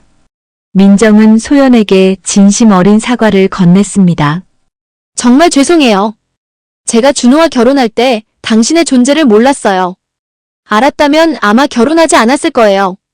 아니에요. 민정 씨 잘못이 아니에요. 준호가 숨긴 거니까. 그래도 제가 간접적으로라도 당신에게 상처를 준 것 같아서 미안해요. 그리고 재판에 도움이 되라고 제가 알고 있는 준호의 재산 내역을 정리해왔어요. 민정은 봉투를 꺼냈습니다. 그 안에는 준호의 통장 사본, 가게 매출 내역, 숨겨둔 계좌 정보 등이 가득 들어 있었습니다. 이걸 왜? 저도 이혼할 거예요. 준호 같은 사람과는 더 이상 함께 살 수 없어요. 그리고 당신 아들 민수라고 했죠? 그 아이가 당연히 받아야 할 걸 받을 수 있도록 돕고 싶어요. 소연은 감동했습니다. 민정은 같은 피해자였고 이제는 동료가 되어주고 있었습니다. 정말 고맙습니다. 이 은혜 잊지 않을게요. 은혜는요? 당연한 일을 한 거예요. 그리고 힘내세요. 당신은 정말 강한 사람이에요. 두 여자는 서로를 격려하며 헤어졌습니다. 소연은 민정이 준 자료들을 변호사에게 전달했습니다. 이 자료들은 결정적인 증거가 될 것이었습니다. 민정이 제공한 자료는 폭탄이었습니다. 준호가 숨겨놓은 비밀 계좌, 실제 가게 매출 내역, 그리고 천안 명의로 돌린 부동산까지 모든 게 낱낱이 드러났습니다. 소연 씨, 이 자료 정말 대단해요. 이걸로 준호가 재산을 은닉했다는 걸 완벽히 증명할 수 있어요. 그럼 이제 양육비를 받을 수 있는 건가요? 네, 확실합니다. 다음 재판에서 이 자료들을 제출하면 판사님도 피고의 지급 능력을 인정할 수밖에 없을 거예요. 드디어 마지막 재판 날이 다가왔습니다. 법정은 긴장감으로 가득했습니다. 준호는 초췌한 얼굴로 앉아 있었습니다. 국세청 조사가 시작됐고 이미 추징금 고지서를 받은 상태였습니다. 원고 측, 추가 제출할 증거가 있습니까? 네, 재판장님. 피고의 실제 재산 상태를 입증하는 자료를 제출합니다. 변호사는 민정이 제공한 모든 자료를 제출했습니다. 판사는 자료들을 꼼꼼히 검토했습니다. 준호의 변호사는 할 말을 잃었습니다. 피고 박준호는 가게 매출이 월 평균 800만 원에 달하며 비밀 계좌에 5천만 원 이상의 예금을 보유하고 있는 것으로 확인됩니다. 무능력자라는 주장은 받아들일 수 없습니다. 재판장님, 그건 피고, 조용히 하십시오. 또한 피고는 다른 자녀에게는 양육비를 지급하면서 원고의 자녀에게는 지급하지 않았습니다. 이는 명백한 차별이며 부모로서의 책임을 방기한 것입니다. 판사의 목소리는 단호했습니다. 판결을 선고하겠습니다. 피고는 원고에게 과거 13년간의 양육비로 6천만 원을 일시금으로 지급하고 향후 민수가 성인이 될 때까지 매월 60만 원의 양육비를 지급하라. 6천만 원. 처음 청구했던 금액보다는 적었지만 그래도 상당한 액수였습니다. 소연은 눈물이 날 것 같았습니다. 피고가 양육비를 연체할 경우 급여 및 재산 압류 조치가 취해질 것입니다. 그리고 재산 은닉 및 탈세에 대해서는 별도로 국세청에서 처리할 것입니다. 이상으로 판결을 마치겠습니다. 퉁. 판사가 망치를 내리쳤습니다. 소연은 그 순간 13년간의 무게가 내려가는 걸 느꼈습니다. 드디어 이겼습니다. 정의가 승리한 겁니다. 준호는 고개를 떨구고 있었습니다. 그는 모든 걸 잃었습니다. 아내도 재산도 체면도 그리고 무엇보다 두 아이에게 아버지로서의 자격을 스스로 포기한 겁니다. 법정을 나서는 소연을 준호가 불렀습니다. 김소연 미안해. 이제야 사과하는 준호. 하지만 그 사과는 너무 늦었고 너무 가벼웠습니다. 미안하다는 말은 13년 전에 했어야죠. 이제 와서 하는 사과는 의미 없어요. 나도 후회하고 있어. 정말이야? 후회요? 들키지 않았으면 평생 모른 척 했을 거면서요. 이제 그만 가세요. 저는 더 이상 당신과 할 말 없어요. 소연은 그렇게 준호를 뒤로하고 걸어갔습니다. 이제 정말로 완전히 끝이었습니다. 재판이 끝나고 며칠 후 소연은 민수와 마주 앉았습니다. 이제는 아이에게 진실을 말해야 할 때였습니다. 더 이상 숨길 수 없었고 숨기고 싶지도 않았습니다. 민수야, 엄마가 할 말이 있어. 응, 엄마. 무슨 일이야?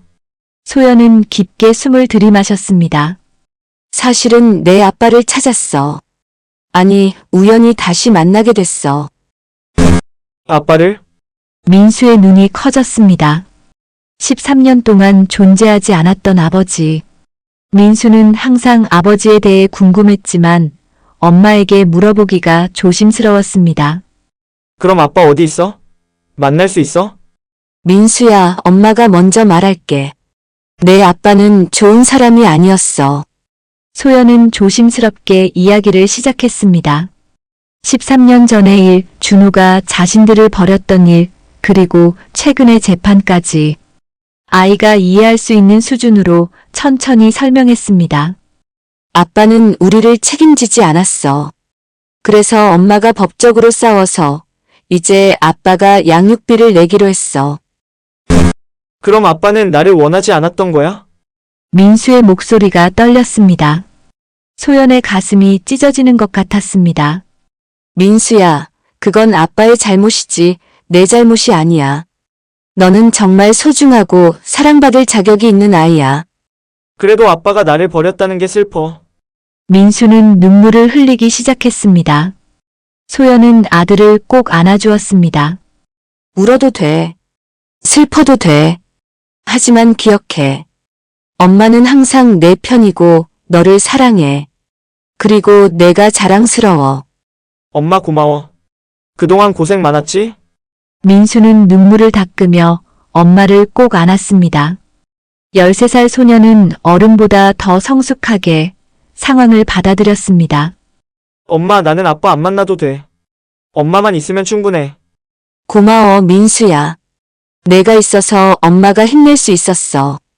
그날 밤 두 사람은 오랜만에 함께 영화를 봤습니다. 무거운 짐을 내려놓은 기분이었습니다. 이제 진짜 새로운 시작이었습니다. 판결 후 한 달이 지났습니다. 소연은 매일 통장을 확인했습니다. 준호가 정말 양육비를 입금할까? 혹시 또 도망가는 건 아닐까? 그러던 어느 날 아침, 이게 통장에 돈이 입금되어 있었습니다. 6천만 원 중 일부인 1천만 원이 먼저 들어왔고 월 양육비 60만 원도 함께 입금되어 있었습니다. 진짜 들어왔네. 소연은 믿기지 않았습니다. 13년 만에 처음으로 받는 양육비. 이 돈이 얼마나 소중한지, 얼마나 오래 기다렸는지. 소연은 민수를 불렀습니다. 민수야, 우리 오늘 외식하자. 내가 먹고 싶은 거 다 먹어도 돼. 진짜? 엄마 무슨 일 있어? 응. 좋은 일이야. 엄마가 오랜만에 기분 좋은 날이야. 두 사람은 오랜만에 근처 맛집을 찾았습니다. 민수가 좋아하는 돈가스를 시켰고 후식으로 아이스크림까지 먹었습니다. 작은 사치였지만 소연에게는 큰 행복이었습니다. 엄마 맛있다. 오랜만에 이렇게 배불리 먹어봐. 앞으로 자주 먹자. 엄마가 이제 조금 여유가 생겼어. 소연은 민수의 행복한 얼굴을 보며 뭉클했습니다. 그동안 너무 많은 걸 참고 살았구나. 이 아이도 나도. 식사를 마치고 집으로 돌아오는 길 소연은 변호사에게 감사 문자를 보냈습니다. 변호사님, 첫 양육비가 들어왔어요. 정말 감사합니다. 변호사님 덕분에 새로운 삶을 시작할 수 있게 됐어요. 잠시 후 변호사의 답장이 왔습니다. 축하드려요, 소연 씨. 정말 잘 싸우셨어요. 앞으로도 행복하세요.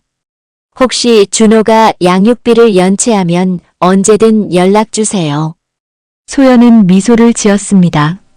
이제 정말 새로운 시작이었습니다. 13년간의 고통이 끝나고 희망이 보이기 시작했습니다.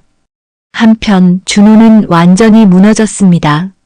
민정과는 이혼 절차가 진행 중이었고 가게는 국세청 추징금 때문에 운영이 어려워졌습니다. 처남도 더 이상 명의를 빌려주지 않겠다고 했습니다. 망했어, 다 망했어. 준호는 텅 빈 가게에 혼자 앉아 있었습니다. 손님도 뜸해졌고 직원들도 하나둘 떠났습니다. 모든 게 무너지고 있었습니다. 그는 자신의 과거를 돌아봤습니다. 13년 전 소연을 버렸던 그날. 만약 그때 책임을 졌다면, 만약 민수를 인정하고 함께 살았다면, 내가 정말 바보였어. 이제야 후회했지만 이미 늦었습니다. 민정은 떠났고 소연은 더 이상 그를 용서하지 않았습니다. 민수도 아버지로 인정하지 않았습니다. 준호는 정다혜에게도 연락을 시도했습니다. 하지만 정다혜 역시 차갑게 대했습니다. 지금 와서 뭐하러 연락해요? 필요할 때만 찾지 말아요. 미안해, 내가 잘못했어. 미안하다는 말로 다 되는 줄 알아요? 당신 때문에 우리 아이가 얼마나 힘들었는지 알아요? 정다혜는 전화를 끊었습니다. 준호는 모든 사람에게 버림받았습니다. 자신이 먼저 버렸던 사람들에게 이제는 자신이 버림받은 겁니다. 어느 날 밤 준호는 우연히 소연과 민수를 길에서 마주쳤습니다. 두 사람은 손을 잡고 즐겁게 걷고 있었습니다. 행복해 보였습니다. 저기 민수야? 준호가 조심스럽게 민수를 불렀습니다. 민수는 멈춰서서 준호를 쳐다봤습니다. 처음 보는 낯선 사람을 보듯 무표정한 얼굴이었습니다. 누구세요? 나는 내 아빠야. 민수는 잠시 준호를 바라보더니 고개를 저었습니다. 아니요. 제 아빠는 없어요. 전 엄마랑 둘이서 잘 살고 있어요. 민수의 말은 단호했습니다. 준호는 할 말을 잃었습니다.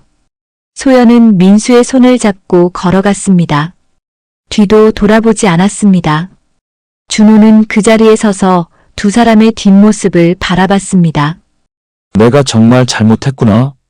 준호는 그제야 깨달았습니다. 자신이 무엇을 잃었는지, 무엇을 버렸는지, 그리고 그것이 얼마나 소중했는지. 하지만 이미 돌이킬 수 없었습니다.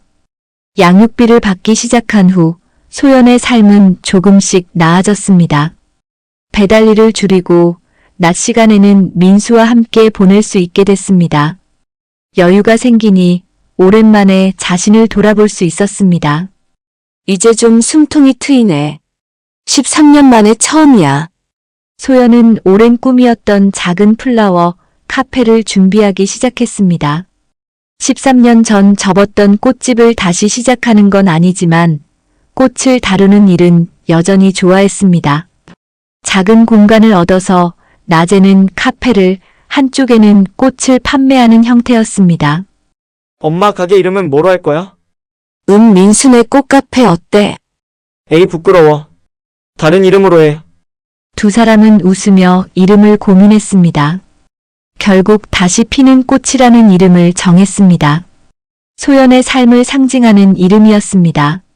몇 달 후 가게 오픈 날, 민정도 축하하러 왔습니다. 소연 씨, 축하해요. 정말 예쁜 가게네요. 민정 씨 덕분이에요. 도와주지 않았으면 여기까지 못 왔을 거예요. 무슨 말씀을요? 당신이 강해서 여기까지 온 거예요. 두 여자는 서로를 격려하며 미소 지었습니다. 민정 역시 준호와 이혼을 마쳤고 새로운 삶을 시작하고 있었습니다. 가게는 생각보다 손님이 많이 찾아왔습니다. 동네 사람들이 소연의 이야기를 듣고 응원하러 온 것이었습니다. 사장님, 꽃도 예쁘고 커피도 맛있어요. 자주 올게요. 감사합니다. 자주 놀러 오세요. 소연은 행복했습니다. 오랜만에 느끼는 진짜 행복이었습니다. 13년간의 고통이 끝나고 이제는 웃을 수 있었습니다. 민수도 학교에서 더 밝아졌습니다. 친구들에게도 엄마의 가게 이야기를 자랑했고 주말에는 가게에서 엄마를 도왔습니다. 엄마, 내가 물 갖다 드릴게. 고마워, 우리 아들. 소연은 민수를 보며 생각했습니다. 이 아이 때문에 버틸 수 있었다고. 이 아이가 있어서 포기하지 않았다고. 재판이 끝난 지 1년이 지났습니다. 소연의 가게는 안정적으로 자리를 잡았고 준호는 매달 빠짐없이 양육비를 입금했습니다. 한 번 연체했을 때 변호사가 즉시 법적 조치를 취하겠다고 경고한 후로는 단 한 번도 늦지 않았습니다. 벌써 1년이 지났네. 정말 많은 일이 있었어. 소연은 가게 카운터에 앉아 지난 시간을 되돌아봤습니다. 13년간의 고생, 재판의 긴장감, 그리고 마침내 얻은 승리. 모든 게 꿈만 같았습니다. 민수는 이제 중학교 2학년이 됐습니다. 키도 훌쩍 자랐고 성격도 더 밝아졌습니다. 엄마, 나 이번 시험에서 영어 90점 받았어. 우와, 진짜? 우리 민수 대단한데? 엄마 덕분이야. 엄마가 학원 보내줘서. 양육비 덕분에 민수를 학원에 보낼 수 있게 됐습니다. 예전에는 꿈도 꾸지 못했던 일이었습니다. 이제는 아이에게 더 나은 교육 기회를 줄 수 있었습니다. 어느 날 소연은 민정과 함께 점심을 먹었습니다. 소연 씨, 요즘 표정이 정말 밝아졌어요. 목이 좋아요. 민정 씨도요. 이혼하고 나서 오히려 더 행복해 보여요. 맞아요. 준호랑 헤어지길 정말 잘한 것 같아요. 이제 저도 제 인생을 살고 있어요. 두 여자는 서로의 새로운 시작을 축하했습니다. 과거의 아픔을 딛고 각자의 길을 걷고 있었습니다. 그런데 준호는 요즘 어떻게 지내는지 아세요? 글쎄요. 가게는 문을 닫았다고 들었어요. 국세청 추징금을 못 내서요. 지금은 어디서 일용직 일을 하고 있다던데. 준호는 완전히 몰락했습니다. 자신이 뿌린 씨앗을 거두고 있었습니다. 그래도 양육비만큼은 꼬박꼬박 냈습니다. 법적 압박 때문이었지만요. 그래도 양육비는 잘 내고 있으니 그것만으로도 다행이에요. 맞아요. 적어도 최소한의 책임은 지고 있는 거니까. 소연은 더 이상 준호에게 분노하지 않았습니다. 미워하지도 않았습니다. 그냥 과거의 한 페이지일 뿐이었습니다. 민수는 학교에서 진로 상담을 받았습니다. 담임 선생님은 민수의 밝은 성격과 책임감을 높이 평가했습니다. 민수야, 너는 앞으로 뭐가 되고 싶니? 저는 변호사가 되고 싶어요. 변호사? 좋은 꿈이네. 특별한 이유가 있니? 민수는 잠시 망설이다가 대답했습니다. 엄마가 힘들 때 변호사님이 도와주셨거든요. 저도 어려운 사람들을 도와주고 싶어요. 선생님은 민수의 진심을 느꼈습니다. 집에 돌아온 민수는 소연에게 자신의 꿈을 이야기했습니다. 엄마, 나 변호사 되고 싶어. 엄마처럼 힘든 사람들 도와주는 변호사. 민수야, 정말 멋진 꿈이다. 소연은 눈시울이 뜨거워졌습니다. 이 아이가 자신의 경험을 통해 이렇게 성장했다는 게 자랑스러웠습니다. 엄마가 열심히 도와줄게. 내 꿈을 꼭 이룰 수 있도록. 고마워, 엄마. 나도 열심히 공부할게. 그날부터 민수는 더욱 열심히 공부했습니다. 아침 일찍 일어나서 책을 읽고 학교에서도 수업에 집중했습니다. 주말에는 엄마 가게를 도우면서도 틈틈이 공부했습니다. 소연은 그런 민수를 보며 뿌듯했습니다. 우리 민수 정말 대견하다.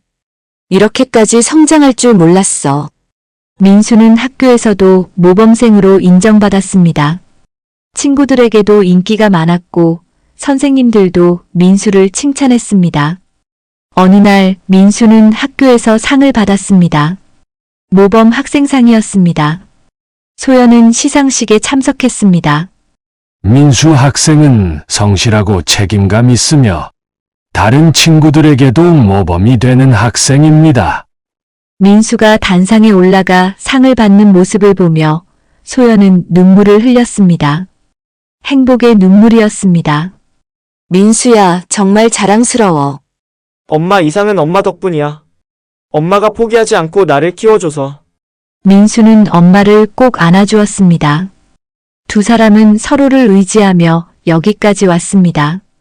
그리고 앞으로도 함께 걸어갈 것입니다. 어느 날 소연의 가게에 낯선 여자가 찾아왔습니다. 40대 초반으로 보이는 여자였습니다. 그녀는 조심스럽게 가게 안을 둘러보더니 소연에게 다가왔습니다. 혹시 김소연 씨 맞으세요? 네, 맞는데요. 누구세요? 저는 정다혜라고 해요. 박준호 그 사람과 관련된 사람이에요. 소연은 순간 긴장했습니다. 정다혜, 준호의 또 다른 여자. 재판 때 들었던 그 이름. 앉으세요. 무슨 일로 오셨어요? 정다혜는 자리에 앉았습니다. 그녀의 표정은 불안하면서도 단호했습니다. 사실은 소연 씨 재판 이야기를 들었어요. 민정 씨한테서요. 민정 씨를 아세요? 네, 최근에 연락이 닿았어요. 그리고 소연 씨가 어떻게 싸워서 이겼는지 들었어요. 저도 용기를 내고 싶어서 찾아왔어요. 정다혜는 떨리는 목소리로 이야기를 시작했습니다. 그녀 역시 준호에게 속았던 여자였습니다. 11년 전 준호는 정다혜에게 결혼하겠다고 약속했지만 아이가 태어나자 태도가 변했습니다. 저도 혼자 아이를 키웠어요. 준호는 처음 몇 년간 양육비를 안 주다가 제가 법적 조치를 하겠다고 하니까 그때부터 주기 시작했어요. 그렇군요. 근데 최근에 양육비가 뚝 끊겼어요. 연락해도 받지 않고 핑계만 대더라고요. 그래서 저도 소송을 하려고 하는데 조언을 구하고 싶어서 찾아왔어요. 소연은 정다혜의 상황을 이해했습니다. 같은 피해자였습니다. 준호는 또다시 책임을 회피하고 있었던 겁니다. 제가 도와드릴게요. 제 변호사님 연락처 드릴게요. 좋은 분이에요.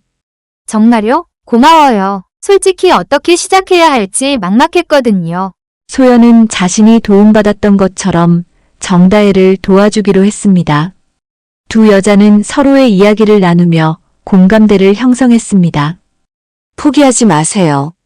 싸우면 이길 수 있어요. 제가 증명했잖아요. 네, 저도 제 아이를 위해 싸워볼게요. 정다혜는 희망을 품고 가게를 나섰습니다. 소연은 그녀의 뒷모습을 보며 생각했습니다. 준호가 얼마나 많은 여자를 아프게 했는지. 하지만 이제 그 여자들이 하나씩 일어서고 있었습니다. 정다혜도 소송을 제기했습니다. 소연의 변호사가 그녀를 도왔고 재판은 빠르게 진행됐습니다. 소연의 판례가 있었기 때문에 정다혜의 승소는 거의 확실했습니다. 준호는 또다시 법정에 섰습니다. 피고 박준호는 원고 정다혜에게 밀린 양육비 3천만 원을 지급하고 향후 매월 50만 원을 지급하라. 또다시 패소했습니다. 준호는 이제 두 명의 아이에게 매월 총 110만 원의 양육비를 내야 했습니다. 어떻게 이걸 다 내 말도 안 돼? 준호는 절망했습니다. 하지만 이것은 그가 자초한 일이었습니다. 책임을 회피하려 했던 대가였습니다. 법원은 준호의 급여를 압류했습니다. 일용직으로 일하며 받는 급여의 절반이 양육비로 자동 이체되도록 조치한 겁니다. 이러면 내가 어떻게 살아? 하지만 아무도 그를 동정하지 않았습니다. 그는 13년간 소연에게, 11년간 정다혜에게 한 푼도 주지 않았습니다. 이제 그 빚을 갚는 것뿐이었습니다. 어느 날 준호는 우연히 민수를 다시 마주쳤습니다. 민수는 친구들과 함께 걸어가고 있었습니다. 밝게 웃는 모습이었습니다. 민수야? 준호가 조심스럽게 불렀지만 민수는 그를 스쳐 지나갔습니다. 아예 못 들은 척했습니다. 준호는 그 자리에 서서 민수의 뒷모습을 바라봤습니다. 저 아이가 내 아들인데. 하지만 이미 늦었습니다. 민수에게 준호는 아버지가 아니었습니다. 그냥 양육비를 보내는 낯선 사람일 뿐이었습니다. 준호는 공원 벤치에 앉아 하늘을 올려다봤습니다. 내가 정말 바보였어. 왜 그때 책임을 지지 않았을까? 왜 도망쳤을까? 후회뿐이었습니다. 하지만 시간은 되돌릴 수 없었습니다. 그는 자신이 선택한 길의 끝에 서 있었습니다. 민수가 중학교 3학년이 됐습니다. 어느 날 민수는 소연에게 편지 한 통을 건넸습니다. 엄마 이거 읽어봐. 내가 쓴 거야. 편지. 무슨 내용인데? 소연은 편지를 펼쳤습니다. 엄마에게. 엄마, 나는 엄마가 세상에서 제일 대단한 사람이라고 생각해. 아빠 없이 나를 키우면서 한 번도 포기하지 않았잖아. 힘들 때도 많았을 텐데 나한테는 항상 웃는 얼굴로 대해줬어. 소연의 눈시울이 뜨거워졌습니다. 처음에는 아빠가 없다는 게 부끄러웠어. 친구들이 아빠 이야기할 때 나만 할 말이 없어서 속상했어. 근데 이제는 아니야. 나한테는 세상에서 제일 강한 엄마가 있잖아. 소연은 눈물을 참지 못했습니다. 엄마, 나는 나중에 꼭 변호사가 될 거야. 그래서 엄마처럼 힘든 사람들을 도와줄 거야. 엄마가 내 인생의 영웅이야. 사랑해, 엄마. 편지를 다 읽은 소연은 민수를 꼭 안아주었습니다. 민수야 고마워. 엄마도 너 때문에 힘낼 수 있었어. 엄마 울지 마. 이제 우리 행복하잖아. 민수는 엄마의 등을 토닥여 주었습니다. 이 아이는 정말 많이 컸습니다. 신체적으로도 정신적으로도. 소연은 민수를 바라보며 생각했습니다. 내가 포기하지 않길 정말 잘했어. 그날 밤 소연은 민수의 편지를 액자에 넣어가게 벽에 걸었습니다. 힘들 때마다 보고 힘낼 수 있도록. 시간은 빠르게 흘렀습니다. 민수는 고등학교에 입학했습니다. 성적이 우수해서 지역에서 명문으로 알려진 고등학교에 합격했습니다. 민수야, 정말 축하해. 엄마가 자랑스러워. 엄마 덕분이야. 학원도 보내주고 공부할 수 있게 해줘서. 입학식 날 소연은 민수의 교복 입은 모습을 사진으로 남겼습니다. 훤칠하게 자란 아들. 이제 엄마 키를 훌쩍 넘었습니다. 우리 민수 정말 많이 컸네. 이제 거의 어른이야. 엄마, 나 대학 가서도 열심히 공부할게. 꼭 변호사 될 거야. 민수의 눈빛은 확고했습니다. 그는 자신의 꿈을 향해 흔들림 없이 나아가고 있었습니다. 소연의 가게도 더욱 번창했습니다. 단골 손님들이 늘었고 근처에서는 소문난 플라워 카페가 됐습니다. 민정도 가끔 가게를 도우러 왔습니다. 소연 씨, 정말 대단해요. 여기까지 오느라 얼마나 힘들었어요. 민정 씨 도움이 컸어요. 정말 고마워요. 두 여자는 이제 진짜 친구가 됐습니다. 과거의 아픔을 함께 극복한 동료였습니다. 어느 날 소연은 정다혜에게서 연락을 받았습니다. 소연 씨, 저도 양육비 다 받았어요. 정말 감사해요. 소연 씨가 도와주지 않았으면 못했을 거예요. 축하해요, 다혜 씨. 이제 조금 숨통이 트이겠네요. 네, 덕분에 우리 아이도 학원 보낼 수 있게 됐어요. 정말 감사해요. 소연은 뿌듯했습니다. 자신의 경험이 다른 사람에게도 도움이 됐다는 것이. 한편 준호는 여전히 힘겹게 살고 있었습니다. 일용직 일을 하며 근근히 생활했고 급여의 절반은 양육비로 나갔습니다. 작은 고시원에서 혼자 지냈습니다. 이게 내 인생이구나. 준호는 거울을 보며 한숨을 쉬었습니다. 초췌해진 얼굴, 힘없는 눈빛. 과거의 당당하던 모습은 어디에도 없었습니다. 어느 날 준호는 우연히 소연의 가게 앞을 지나게 됐습니다. 다시 피는 꽃이라는 간판이 눈에 들어왔습니다. 가게 안을 들여다보니 소연이 손님들과 환하게 웃고 있었습니다. 저 사람은 행복해 보이네. 준호는 쓸쓸하게 웃었습니다. 자신이 버렸던 여자가 이제는 자신보다 훨씬 행복해 보였습니다. 그 순간 민수가 가게로 들어왔습니다. 고등학교 교복을 입은 민수. 키도 크고 씩씩해 보였습니다. 엄마, 나왔어. 우리 아들. 학교 어땠어? 두 사람은 행복한 대화를 나눴습니다. 준호는 그 모습을 멀리서 지켜봤습니다. 가슴이 먹먹했습니다. 저게 내가 가질 수 있었던 삶인데? 하지만 이미 늦었습니다. 준호는 그 자리를 떠났습니다. 뒤돌아보지 않았습니다. 돌아봐야 더 아플 뿐이었으니까요.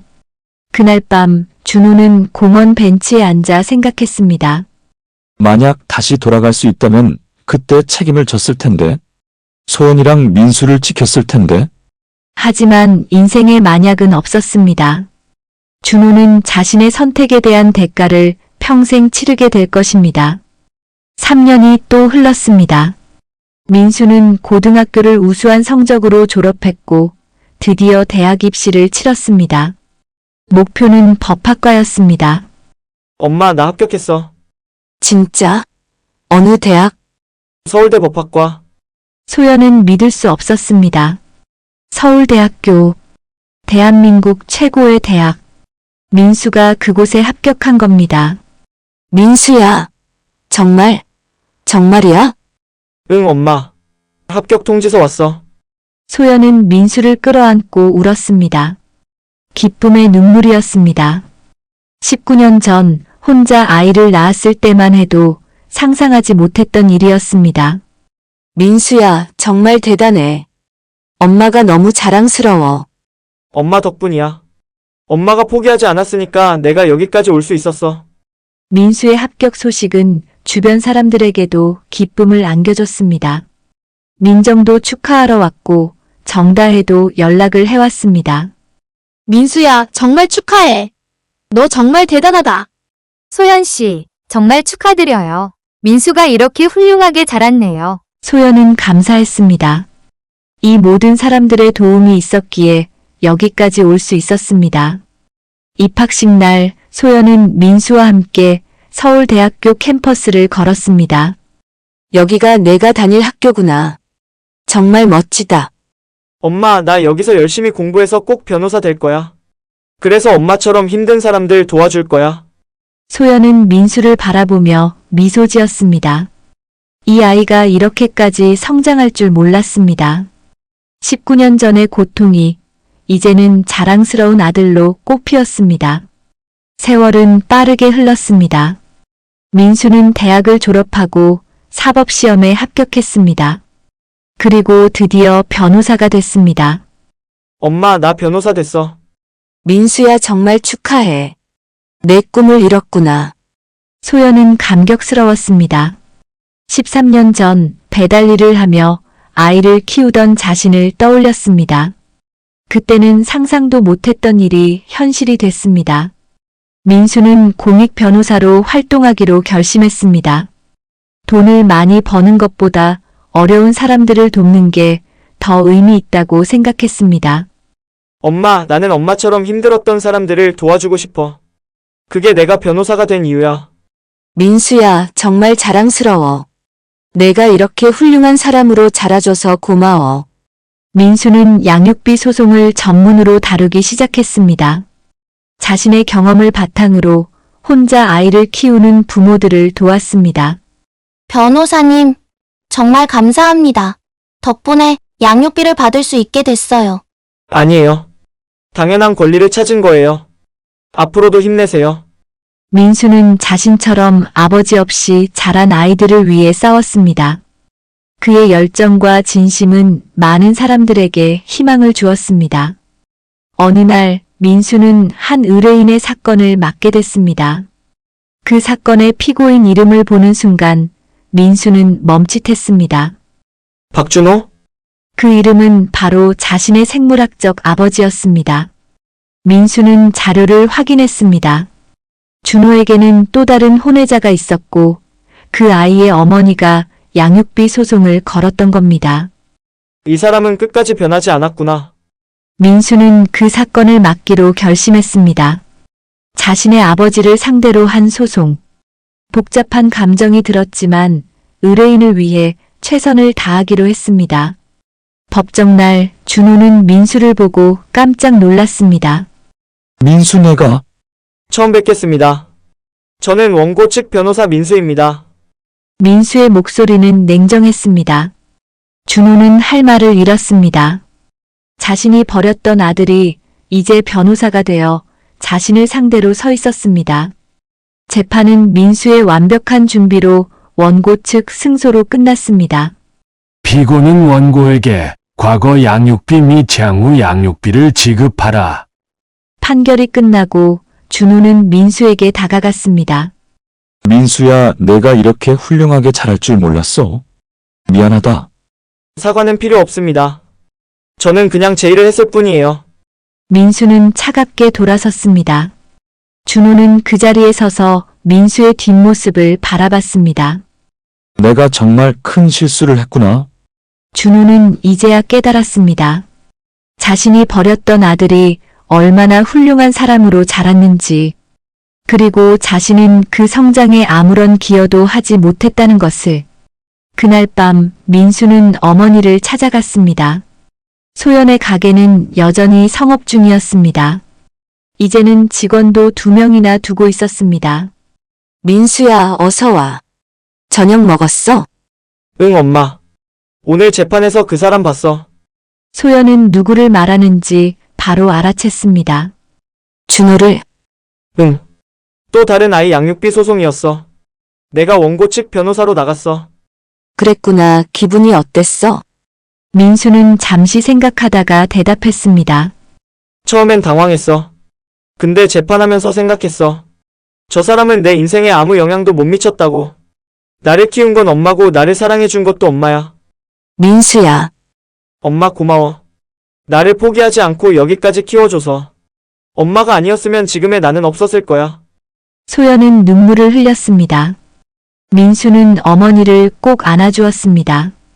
엄마, 이제 내가 엄마를 지킬게. 내가 변호사 됐으니까. 우리 아들 정말 든든하다.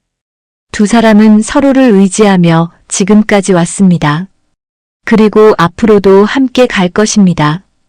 어떤 어려움이 와도 두 사람이 함께라면 이겨낼 수 있었습니다. 민수야, 엄마가 가장 잘한 일이 뭔지 알아? 뭔데? 너를 낳은 거야. 그리고 포기하지 않고 키운 거야. 내가 있어서 엄마는 행복해. 나도 엄마가 있어서 행복해. 그날 밤 두 사람은 오랜만에 함께 영화를 봤습니다. 13년 전처럼 작은 원룸에서가 아니라 이제는 여유 있는 집에서 행복하게. 시간은 계속 흘렀습니다. 소연은 이제 60대가 됐고 민수는 유능한 변호사로 자리 잡았습니다. 소연의 가게는 프랜차이즈로 확장됐고 민수는 자신의 법률 사무소를 열었습니다. 어느 날 민수는 한 강연회에 초청됐습니다. 주제는 한부모 가정의 아이들에게 전하는 희망이었습니다. 안녕하세요. 저는 변호사 민수입니다. 오늘 제 이야기를 들려드리려고 합니다. 민수는 자신의 이야기를 솔직하게 털어놓았습니다. 아버지 없이 자란 어린 시절, 엄마의 희생, 그리고 재판을 통해 정의를 찾았던 과정. 저는 33년간 아버지 없이 자랐습니다. 처음엔 그게 부끄러웠습니다. 하지만 이제는 압니다. 가족의 형태가 중요한 게 아니라 사랑이 중요하다는 것을요. 강연장의 사람들은 조용히 민수의 이야기를 들었습니다. 제 어머니는 포기하지 않았습니다. 힘들어도 지쳐도 저를 위해 싸웠습니다. 그 결과 저는 여기 서 있습니다. 여러분도 포기하지 마세요. 여러분의 권리를 찾으세요. 강연이 끝나고 많은 사람들이 민수에게 다가와 감사 인사를 전했습니다. 변호사님, 저도 혼자 아이 키우고 있어요. 힘이 됐어요. 힘내세요. 당신은 혼자가 아닙니다. 민수는 이제 많은 사람들에게 희망을 주는 존재가 됐습니다. 그날 저녁 민수는 어머니와 함께 저녁을 먹었습니다. 민수야, 오늘 강연 어땠어? 좋았어, 엄마. 많은 사람들이 공감해줬어. 우리 이야기가 누군가에게 힘이 된다니 뿌듯해. 우리가 겪은 일이 헛되지 않았구나.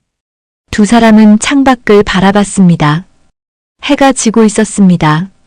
아름다운 노을이었습니다. 엄마, 우리 정말 잘 버텼지? 그래. 우리 정말 잘했어. 소연은 20년 전을 떠올렸습니다. 배달 가방을 들고 고깃집 앞에서 준호를 마주쳤던 그날. 그때는 절망뿐이었습니다. 하지만 포기하지 않았습니다. 싸웠고 이겼습니다. 그 결과 아들은 훌륭한 변호사가 됐고 자신도 행복한 삶을 살게 됐습니다. 한편 준호는 여전히 힘겹게 살고 있었습니다. 양육비를 꾸준히 내고 있지만 그의 삶은 여전히 공허했습니다. 아무도 그를 찾지 않았고 혼자 늙어가고 있었습니다. 그는 가끔 소연과 민수를 떠올렸습니다. 그때 만약? 하지만 만약은 없었습니다. 준호는 자신의 선택에 대한 대가를 평생 치르게 될 것입니다. 카메라는 다시 소연과 민수에게로 돌아갑니다. 두 사람은 함께 웃고 있었습니다. 행복한 모습이었습니다. 때로는 인생이 우리를 힘들게 만듭니다. 배신당하고 버림받고 절망하게 만듭니다. 하지만 포기하지 않으면 반드시 길이 보입니다. 소연은 포기하지 않았습니다. 33년간 혼자서도 아이를 지켰습니다. 그리고 법정에서 싸워 정의를 찾았습니다. 그 결과 아들은 훌륭한 사람으로 자랐고 소연 자신도 행복을 되찾았습니다. 민수야, 우리 앞으로도 행복하게 살자. 당연하지, 엄마. 우리는 이미 이겼어. 화면이 서서히 어두워집니다. 마지막 장면은 두 사람이 함께 웃는 모습입니다.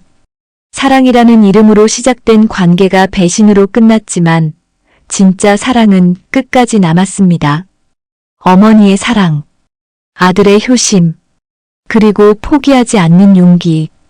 이것이 바로 소연과 민수의 이야기입니다. 여러분이라면 어떤 선택을 하시겠습니까?